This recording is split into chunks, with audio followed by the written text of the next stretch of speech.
I'm Ben, and this is Joffrey. And today, this is at level, god damn it, episode 80 of Grandma's Room. And today we are talking about the Alaskan Stay Behind Network and the disappearing B-25 Mitchell. Let's think about this for 1 second. Episode 80. That's fucking nuts. We are 80% of the way to 100. I want to say this real quick. We've had plenty of ideas of doing things in the past, like let's start a YouTube channel. Yeah. Let's start a band. And we followed through with it for a month. It's Let's Find Blue, if you're ever wondering. Let's find. Oh fuck! I forgot about that. Yep. We're gonna do like the urbex stuff. Is that what that was? Like urban exploring and stuff. Like yeah. abandoned buildings and shit. Yeah, except there's only two videos on there. That would still be fun to do. Oh yeah, I'd love to do that. But this is the longest we've stuck with something. Mm-hmm. Episode 80. Yeah. It's fucking crazy. Yeah. I'm happy we stuck with it. Me too. So, what are we doing today? Like I said, it, the B-25 Mitchell and the Alaskan Stay Behind networks. I didn't mean to ask what we were doing. I meant to ask if you want to go first or I want to go first. I'll go first. I'm actually pretty excited for this one. Okay. This is actually something that my mommy sent me, Joffrey. Oh, it's this one. Yeah. Okay. And it sounded cool, like whenever she sent it, and I've never heard of this story, and it especially pertains to us because it's in our neck of the woods. Pennsylvania. Yeah. So the B-25, it was like a really important part of World War II. After it was designed in 1941 to help the Allies, and after 15 years, the plane was. That's a bomber, right? Yeah. Okay. The B-25 was still in use for the military in the U.S. even after 15 years later, and so on January 31st, one B-25 Mitchell was flying from Las Vegas, Nevada to Harrisburg, which is in Pennsylvania, and under the command of Major William Dotson, he and 5 other men flew across the country with the mission of collecting airplane parts and delivering them to Nellis Air Force Base where they took off from. Earlier that day, the crew landed at Tinker Air Force Base in Oklahoma to get more fuel, so it made it to Harrisburg. Yes, Joffrey? I have a question about Nellis Air Force Base. Yeah. Is that the base that there's a pretty much a cult Yes. that was worshiping the plane? The boomers. And then they took off and it killed a bunch of Spartans or that. Legionaries. Yeah. Yes. That was real, right? What? That happened? Yeah. In real, they towed the plane out of the lake and. Oh no. And Caesar's Legion was attacking the base, and the NCR was fighting Mr. House. Mhm.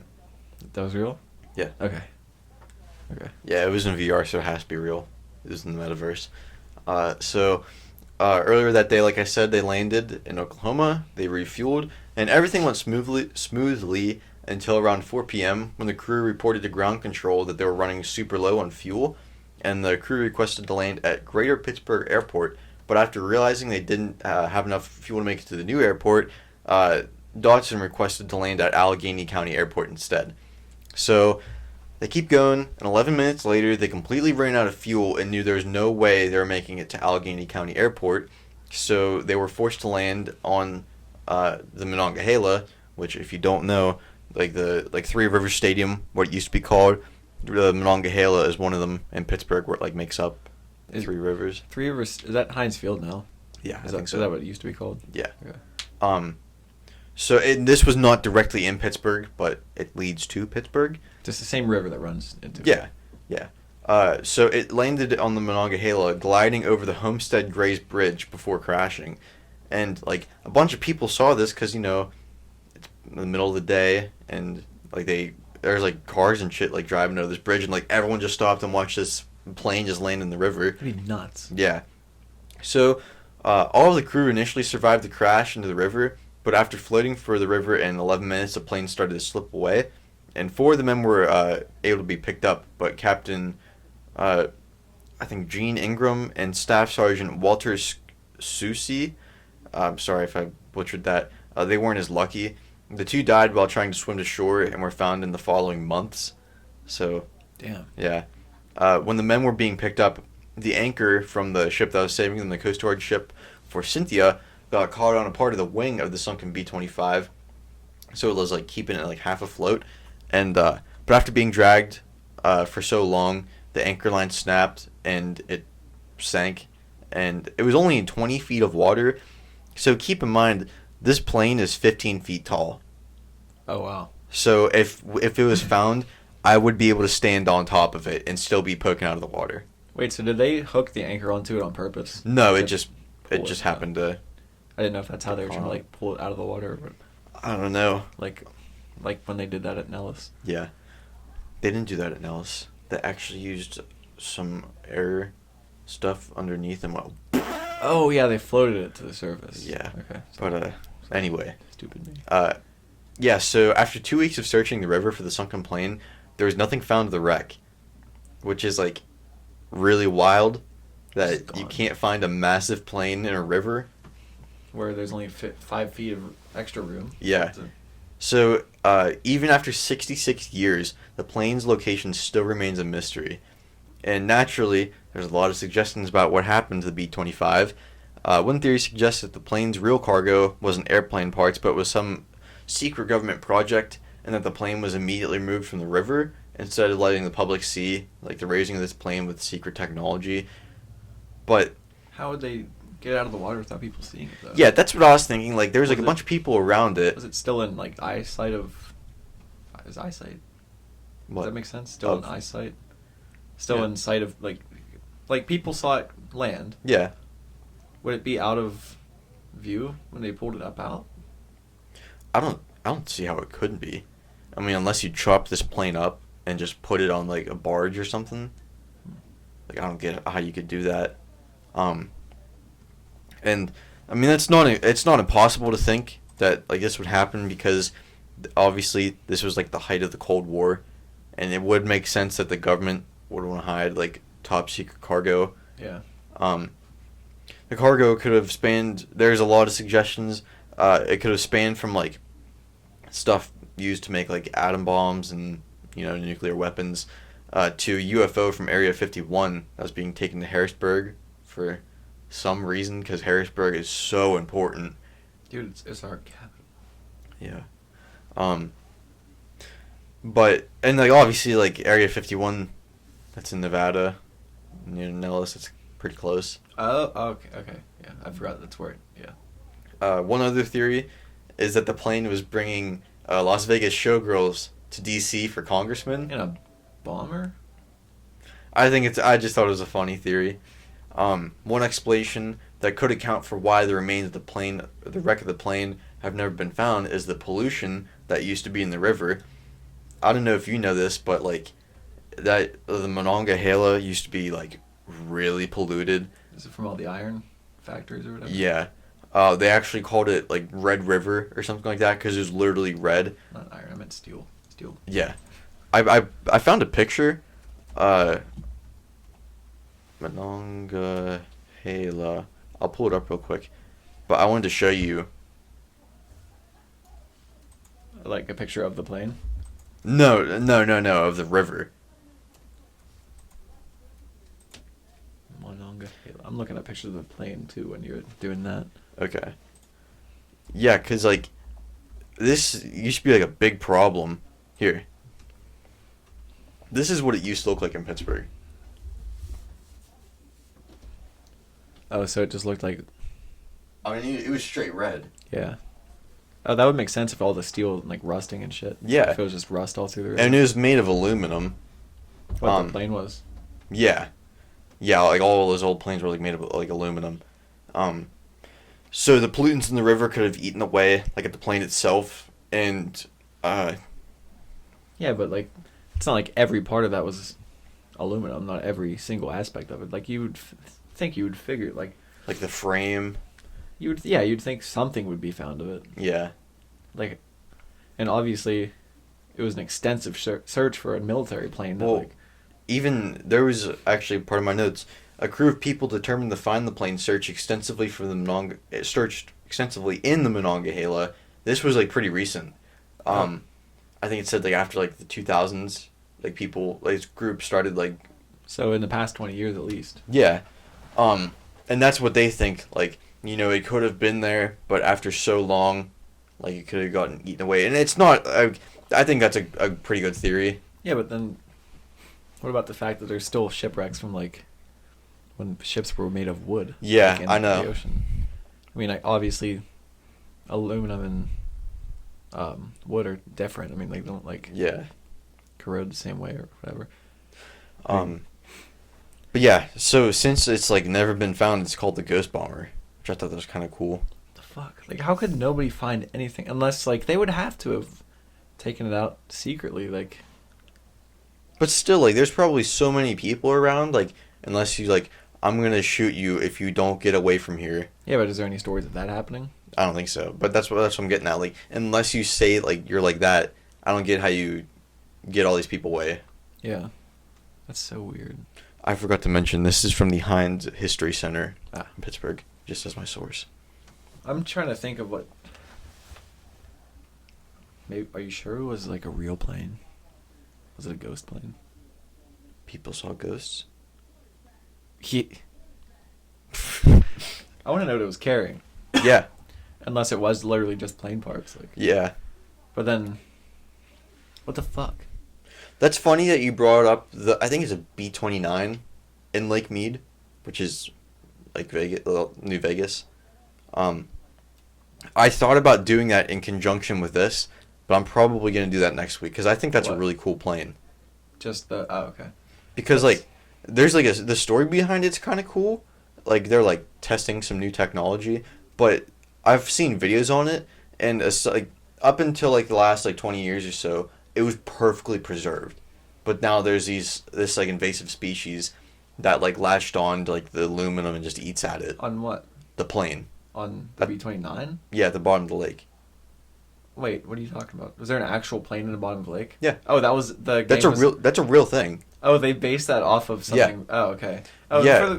For people who don't know, I was fucking around about New Vegas. That was it's a video game. Yeah, a really good video game. I didn't know that was based on a real plane in the bottom of a lake. Yeah, like I think it was like 1946. So like right after World War II. Yeah, like all the guys survived. So it's not like weird to look at like, oh, someone died here. Wait, okay, so there is that invasive species that eats away at aluminum? So yeah, like it's still there, but like it's just covered in what looks like barnacles pretty much. But like it's crazy. I've seen pictures of it before they got there. You could read all the letters on the side, like all the writing on the side of the plane. It was really dark. But it said that like it gets to like the water level, like goes up and down so much that if you go in there when it's really shallow, it's almost like green. Like a light green, and you can like kind of look around. The light hits it. Yeah, yeah. But then there's other ones where it's like black, and you just see this like figure of the plane. But like they like went inside, and like you can see the headset from one of the pilots is still hanging on the, I don't know what you call it. The yaw, or wait. Yeah, but like whatever you do like to control it. The joystick. Yeah, they hung it. They must have hung it up on there whenever they were crashing, and it's still there. Huh. I thought that was really neat. Yeah, I didn't know that was a real plane. I thought that was just like something they put in the game. Yeah, I'll definitely do it for next week. It's pretty cool. I'm trying to think. Obviously, the river's moving water, so I mean, like, but is it moving fast enough to carry a fucking plane away? Like, I don't know. Like, I don't know if it's like I know it's a river, so I'm sure it's strong, but to carry a whole plane, and in order to do that, the plane would somehow not have to get caught on anything. Yeah. The bottom, any of like the banks of the river. Yeah, and there was like it's a wide river. I watched another video. It was a really old video from like the 90s, maybe early 2000s, but they had like a few like eyewitnesses, and there's this one guy, and he was pointing out like where it went down and it sunk, and it was like on the bend of the river too. So it's not like it's just going straight. It has to, and man, it could have and just banked, but like it has to follow this curve of the or did I say the lake? I meant the river. The river. But yeah, I don't know, man. I don't even have any theories. But it's also because I'm not a very smart man. So I mean, unless they just did secretly take it out. I think either they took it out or it just got like eaten away. I mean, they could have taken it out normally and just nobody saw it. Then, like, you think, like, reporters would be covering any, like Yeah. recovery. Yeah, and that was like nationwide news too, which like I don't know why we've never heard of this. Yeah, I've never heard of it. Like I've been here on this earth for almost 18 years, and I've lived here my whole life, and like never once have I heard about that. Yeah, is there any like plaques or anything in Pittsburgh? Do you know, like, you know, some historical sites have like a plaque like this happened here. Like B-25 crash site or whatever. Because that's, I don't know. I don't know. Speaking of plaques like that, for some reason this popped into my head. We were at Ohio Pile, and on one of the trails, it was like showing a picture of what it would have looked like some crazy amount of time, like when dinosaurs were roaming the earth, and like up here was like tropical rainforest. It was like all tropical and shit, like up in our area. Yeah. And now it's what? Like it was like 2 degrees here last night. Not even close to tropical. You finding anything about like a plaque? No, I can't find a plaque. I did mean to show you this one too. There's a picture of what it was supposed to look like crashing into the river, and like the bridge in the background. I thought that was a neat, like, painting. Oh yeah, I saw that when I was looking pictures up. I didn't see any actual pictures of the crash. It was just like artist renditions. No, I've seen. There's a picture of the actual plane, like when it was like not sinking, but like just the plane itself. Not like in the water. Yeah.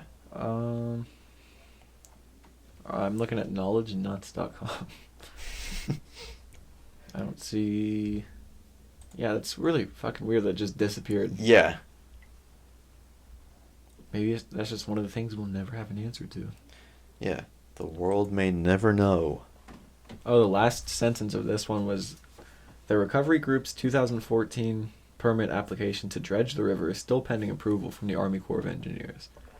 So, I mean, I guess people are still trying to dredge the river. Because it could, I guess think it's the same group. It said they go out like once a year, and I think they stopped in 2019. They were just looking for it. They didn't dredge the river, though, did they?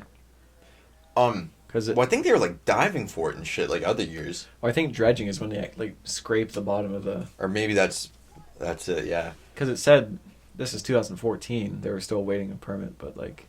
Well, they did it pretty much every year. Once every year for a long time. But that's just diving and looking for it, right? Well, I don't know. It might have been diving or dredging. I didn't look into that. But it said they stopped in like 2019 or 2020. And it was like right around the time that like COVID hit.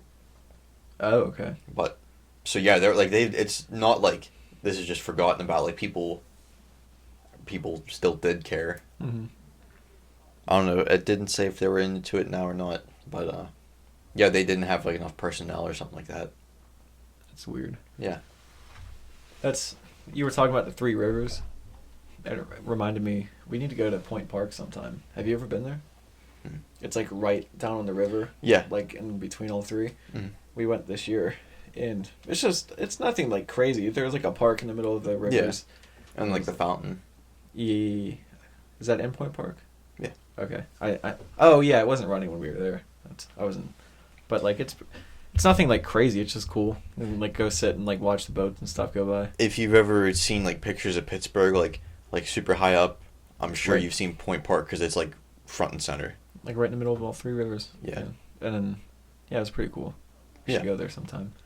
I want to go skate around down there sometime. There's a ton of room to like skateboard and stuff down there. Are you allowed to though? Yeah, there's people on bikes and shit. They're going all through the place.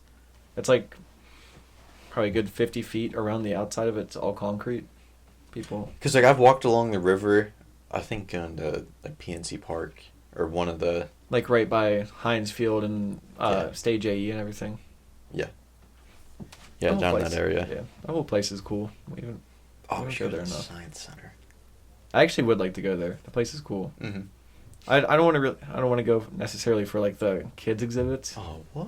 I mean, I'll go. I guess I'll play. I like the submarine. I've never been in it. Really? Yeah, I've never been in it. Oh, it's really cool. I don't know how old it is. I read the story about it one time. I remember seeing it. We just didn't go out to it. Yeah, it's super cramped though, if you can believe it. A submarine's cramped? It's called the USS Requin, Requin. Was it a military submarine? It was, according to Wikipedia, a Tench-class submarine was the only ship in the United States to be named after the Requin, French for shark. It's been there since 1990. Her keel was center. Yeah, her keel was laid down on the 24th of August, 1944, in Maine. In Maine? What's that mean? Like her keel was laid down? Is that when she was like just put in the water? No, that's like the keel is like the first thing that goes down when you build a ship or a submarine, and then build up around it. Is the keel just the bottom of it? Yeah, it's like it runs throughout like the whole ship pretty much. I don't know what you're speaking of. I'm not a shipman. Okay. Let's say this is the keel, and then you just build the ship up, and so it's like the foundation of a boat. Yeah, okay. yeah. Like if it was a building, it's the foundation of it. Okay. Yeah. I don't know why this just popped in my head when we were talking about boats. Have you seen that video of the dude that was like, it was this massive fucking cargo ship going through the ocean, and this guy came up on a jet ski like right behind it, dude, and the propellers are so fucking big that it makes this like the huge waves and shit. Yeah. And he was like going in it, and started sucking him under. That would be terrifying. Have you seen the one where it's coming at him, and he's going, he gets really close, and his jet ski just starts to sink? That might be what I was thinking of. Dude, it was like sucking him under. He was like fighting. That would be terrifying. See, I'm very much not a fan of open water in the first place. I don't mind it, but like I'm not gonna go cruising alongside another ship. I can swim in the ocean fine, but I feel like if I got far out, I'd be like paralyzed with fear, because I don't like that. I don't like shit touching me in the water. So like if I was being like sucked against a boat, I would just lose my fucking mind. Like that time a fish's head touched my foot. You remember that? No. At the beach? I think it was 2 years ago. A fish head must have like we stay like I guess downwind or down current of a pier, and there's a bunch of guys that fish off of it, and I'm gonna guess it was a fish head that someone was using for bait because it was sliced perfectly in half. Literally just a head. Yeah. Oh, you saw it? I grabbed it, and do you remember I buried it in the sand? No. Mom got really mad. She was like, "Ben, go put that back," and I buried it in the sand. I don't remember that. Oh. I think it was 2 years ago. It was 2 years ago. Because it was the first year we stayed at the new house after Mom and Joe got married. I don't remember that. I don't remember the fish head. Yeah. It was yellow, and it had like this like crazy like pearl looking like fins on it. Or maybe it might not. No, the head was cut off. I didn't find the head. I found the body. Oh, you just found the body of it. Yeah. And it was only like that big. It wasn't like... Like people were using it for bait or something. Yeah. I remember we were doing those surfing lessons, and at the time you were tall enough to... Yeah, you weren't tall enough to like walk your board out, so like the instructor was pulling you out. Mm-hmm. And we got to this certain point, and fish just started jumping out of the water. And yeah. One landed on your back. Yeah. I remember that. I thought that's what you were getting at. There was something I was going to say. I think it was about the beach. But, fuck, can't remember. Oh, dude, we went... When the four of us went down without the family last year. Yeah. We were at the pier. We went and got dinner, and then it was like evening. We went to the pier just to like hang out. Mm. And this weird guy came up to us, and he was like telling us about his drones and stuff. And he was like, "I can get a picture of you guys with the drone. Like the drone will be like off the pier, like taking it from like up in the air." And he took our picture, and I was like, "Sweet." Like he was like, "Yeah, just give me your email, and I email it to you."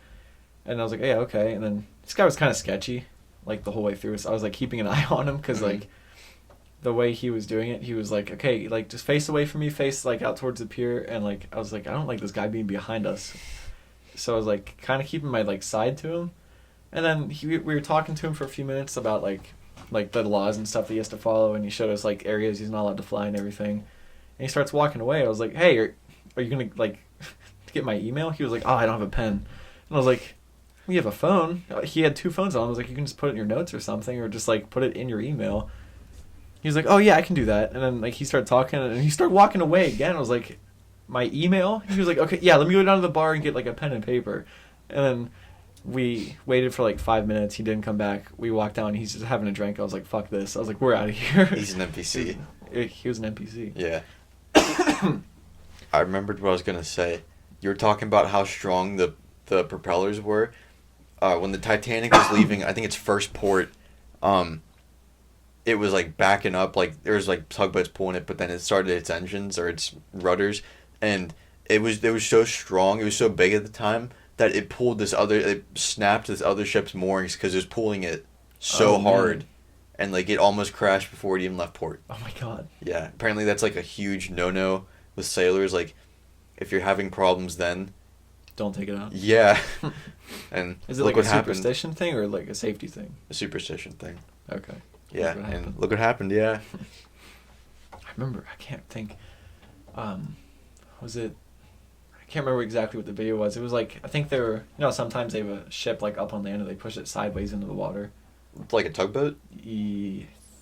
Oh no, this is what it was. It was a cruise ship. It was like coming into port, and it was coming in way too fast, and it was coming sideways, and it just fucking started crashing into the pier and everything, and people were like running away from it and everything. And it's just like, oh yeah, keeps going in and just destroying shit. Yeah. Like, the video was nuts. I remember another video I saw. I don't know why they had like the ship up on some platform and they were pushing it into the water sideways, and like they were expecting it to like rock a little bit, obviously, but it rocked so fucking much it started making like tidal waves and shit, and it's dude, destroying stuff. Yeah, people stand like way too close to those, and it's just like it just swallows them. Yeah, it's nuts. Like, I would love to watch that happen, but at a distance. Yeah. Because some people just. Can you imagine being on it when it is launched? You'd have to, like, strap yourself onto something. Yeah. Well, like, I don't know why they do it the way they do now. I know the way they used to was you have the front of the boat here and the back here, and you just like, back it up into the water. Yeah. That seems like the smart way to do it. Yeah. They're like, we found this new technological advance. It's going to cause chaos, but it will be cool. Yeah, like, I'd feel a lot more comfortable standing on that. Backing into the water. Yeah. Yeah. And not... I just don't get what... There's obviously a reason. Yeah. I mean, there's gotta be, if that's how no one does it anymore. I guess. Maybe it was, like, scraping up the bottom too much or something. Or putting holes in maybe. Or something. Well, like, I know, like, it took, like, a lot more... Or it takes, like, a lot of, like, soap and oil. Like... It was for the Titanic. I can't remember how much, but it was like a ridiculous. Yeah, like soap and like lubricant and like oil and shit like that. Just picture someone like rubbing the hull with soap, like a bar of soap. Yeah. What? Fucking mental. Yeah. Dude, I keep burping and it tastes like fish. I tried sardines for the first time today. Not bad. They're the spicy ones. They didn't look good. They look disgusting. And I cut them in half, like I wasn't going to eat the whole thing, like in one bite, because they were bigger than I thought too. But, yeah, I thought they were like yay big. Yeah, they're pretty... Like, I guess that's more of a minnow. They're pretty girthy. Yeah. But like, I figured out quickly, don't look at it, just eat it, because like, there's still bones and shit in it. Like, their bones are soft, like it didn't like hurt eating it, but like it just looks nasty. Yeah, but not bad. It just tastes like fish. So you want to hear about Alaskan stay-behind networks? Fuck yes. Okay, so I said at the end of last week's topic that I was going to do the American counterpart of Operation Gladio, and it wasn't nearly as extensive as the European networks, because they were all throughout Europe. This one was mainly in Alaska. So I think it was called Operation Washtub. I have it written down later in my notes. But as in, like, the same as Europe after World War II, they were fearing a Russian invasion because we had just won World War II, and then, like any other conflict, the two big boys that win the war often get pitted against each other afterwards because it's like a battle for dominance. So they feared that if America was to be invaded by Russia, it would be through Alaska because it's so close. So these fears were actually like legitimate because North Korea just invaded South Korea. Well, Japan tried to invade Alaska in World War II, didn't they? I don't know. I'm willing to bet money that they did. That could be a later topic too. Yeah. But yeah, North Korea just invaded South Korea. Russia just dropped their first nuke, and communists had just taken over China. So they're like, "Fuck! Like communism is like it's moving fast, like through non-communist countries. They're like, we don't want to be the next ones. So they were also fearful. Yeah, I just said through Alaska. So an FBI memo from the time said, quote, the military believes that it would be an airborne invasion involving bombing and the dropping of paratroopers. So like some Red Dawn type shit. Yeah, that's a good movie. I haven't seen it in a long time. But the main targets were suspected to be Nome, Fairbanks, Anchorage, and Seward. Those are all like big Alaskan places. So this caused the FBI and the Air Force Office of Special Investigations, or the OSI, to turn to create Project Washtub. The project entailed recruiting citizens, mostly trained fishermen, bush pilots, trappers, and other like outdoorsman type people. Yeah. To hide out in the event of a Russian invasion actually happening. What were you about to say? Just some tough as teak and mountain men. Some real Teddy Roosevelt type men. Yeah. Get my drink. By the way, this G Fuel, the rainbow sherbet, best flavor I think. It's fucking amazing. Can I try some? Yeah, go ahead. It's really good. Thank you. So, these people, or I guess after, so technically these agents. Oh, fuck, that is good. Yeah, you like it? Yeah. So these agents would be tasked with making their way to pre-placed caches of food, cold weather survival gear, coded message equipment, radios, etc. All things that you need to survive and relay information to Washington. Mm-hmm. So this would all be used to aid in agents informing the government of enemy troop movements, like what they're doing, like operations, like just general reports of like what's going on in the area. The agents, they were extremely brave, in my opinion, because especially considering that Soviet Union military doctrine called for the elimination of resistance in occupied territory.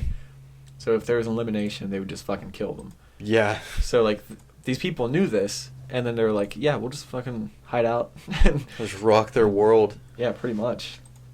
So in case these agents were eliminated by the Soviets, there were also reserve agents that were on the mainland, like in the main 48 states. Okay. And if the stay-behind agents that were originally there were killed, they would be airdropped in. So, yeah, if they were like really planning for like some crazy shit going on if they were invaded. I guess if you do get invaded by a foreign power, it is pretty insane. Yeah. But, yeah, according to Deborah Kidwell, who is an official historian of the Air Force Office of Special Investigations, Operation Washtub operated from 1951 to 1959.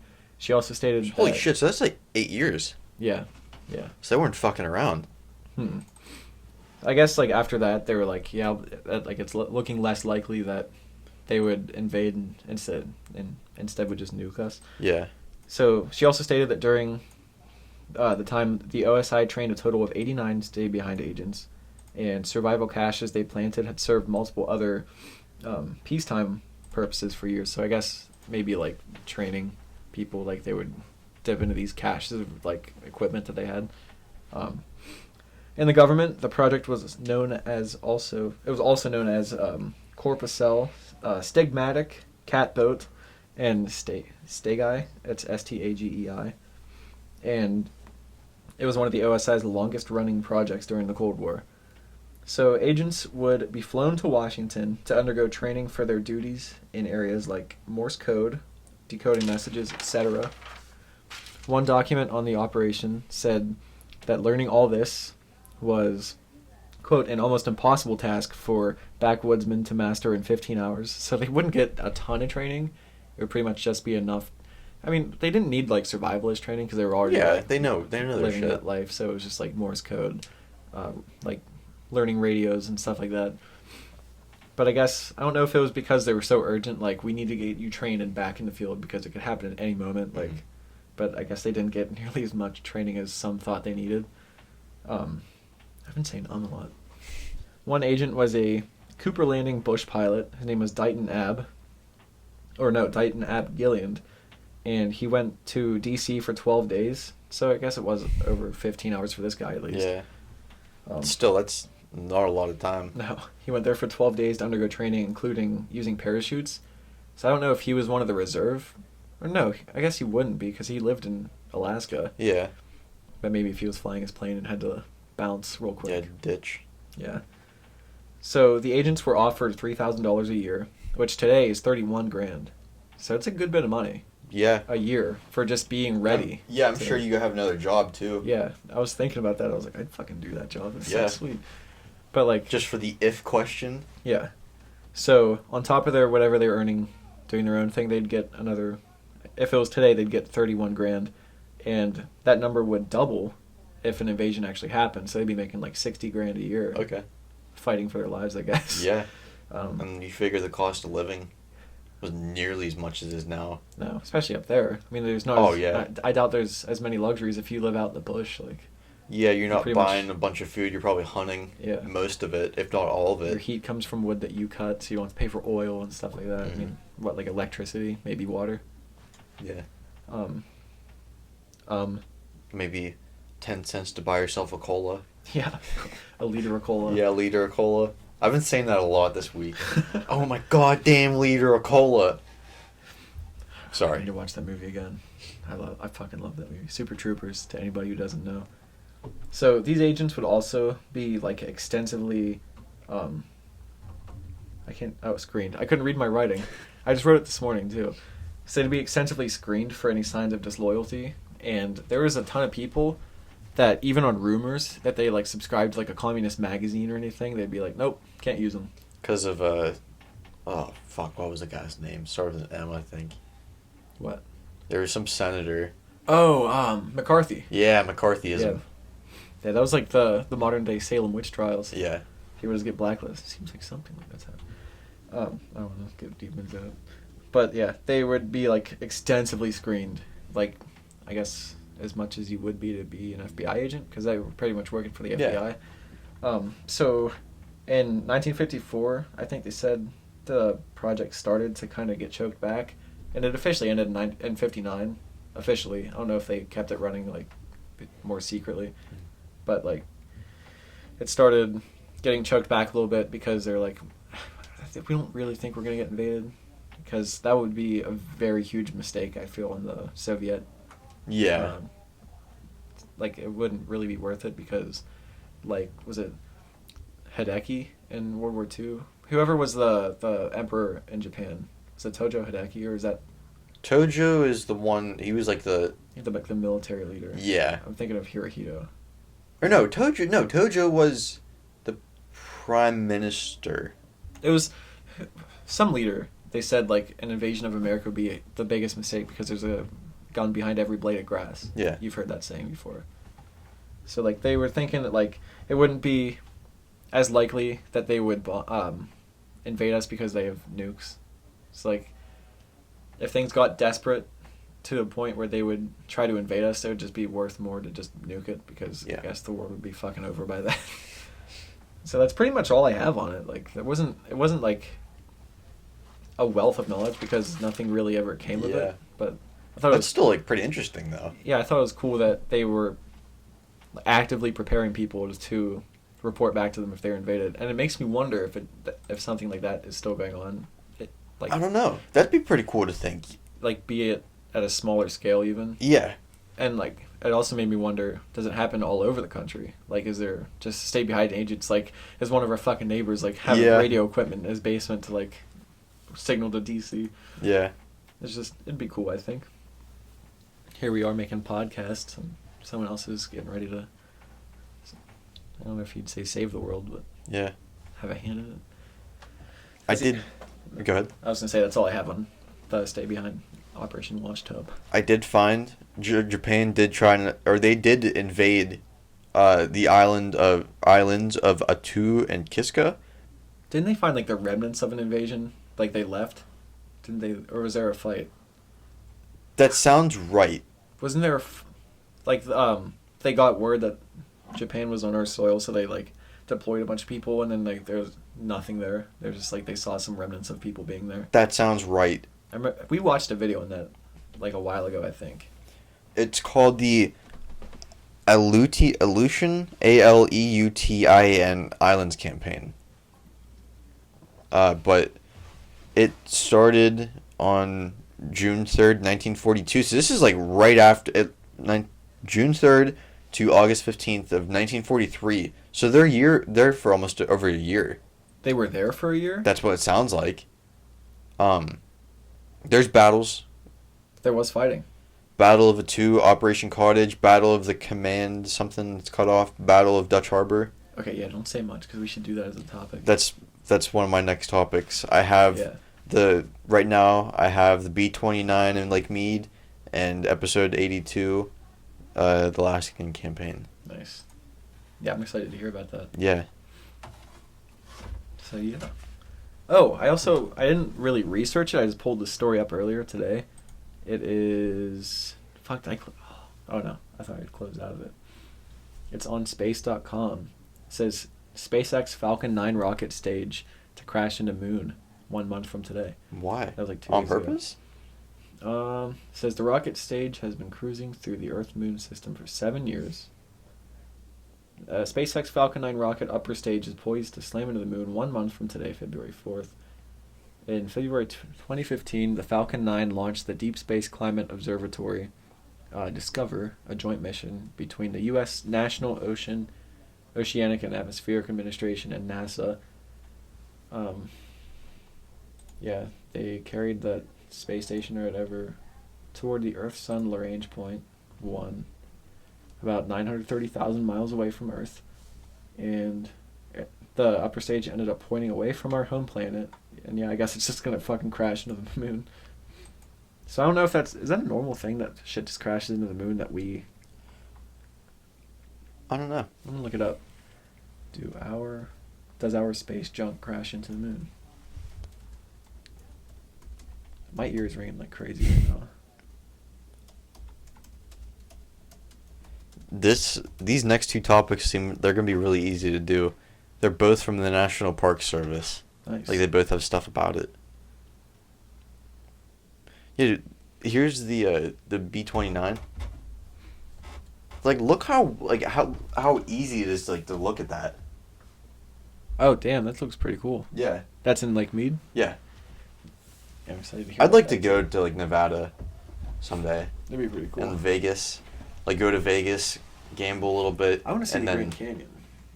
Yeah, I think it'd be pretty cool too. What state is that in? Arizona. Okay. Yeah, that's So like neighbors. There's a bunch of stuff. Well, I guess they're not neighbors. They're like diagonal. They're like step neighbors. Yeah, step neighbors.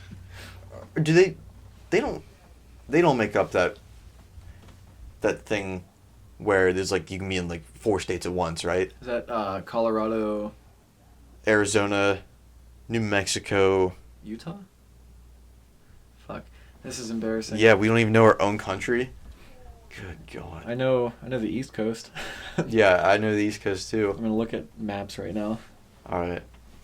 What states is it? Okay.